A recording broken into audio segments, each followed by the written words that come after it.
Congress party ने की AMM party के साथ धोखाधड़ी।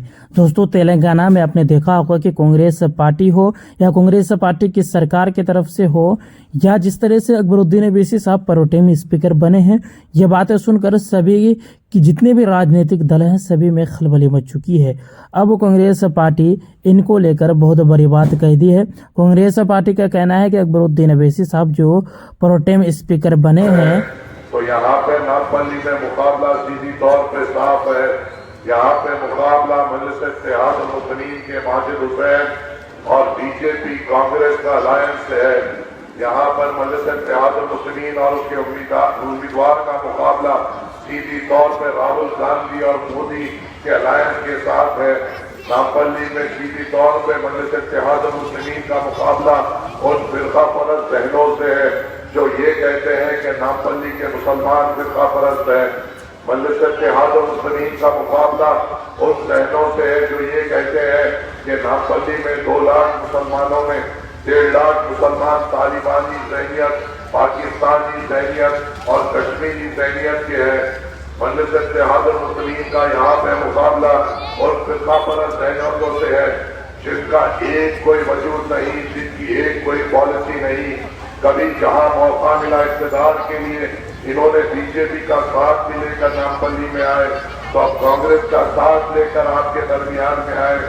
एक वक्त ऐसा था कि इन्होंने अपने बयानात में ये कहा था कि सबसे बेहतरीन पार्टी हिंदुस्तान में कोई है तो भारतीय जनता पार्टी है और सबसे बड़े फिसादात करने वाली पार्टी कांग्रेस आई है।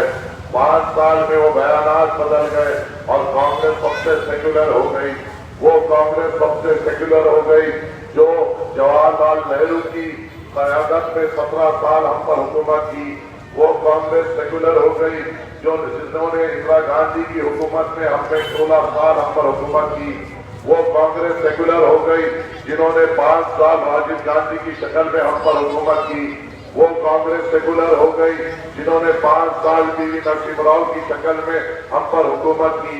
आजादी के बाद 2005 में जब सच्चर कमेटी रिपोर्ट आई, उससे पहले जब तक 2005 तक 58 ईयर्स हुए थे, जिसमें से 43 ईयर्स कांग्रेस ने हम पे हुकूमत की। और जब सच्चर कमेटी रिपोर्ट आई तो उसमें ये पता चला कि आजादी से पहले जो मुसलमान बादशाह थे 58 साल के बाद वो फकीर हो गए। जो सच्चर कमेटी की रिपोर्ट में ये बताया गया कि जो मुसलमान जागीरदार थे आज उनके पास एक गज जमीन नहीं। जो मुसलमान सूबेदार थे आज उनके पास नौकरी नहीं। जिनके पास जागीर थी आज वो लोगों के खेतों में काम कर रहे थे।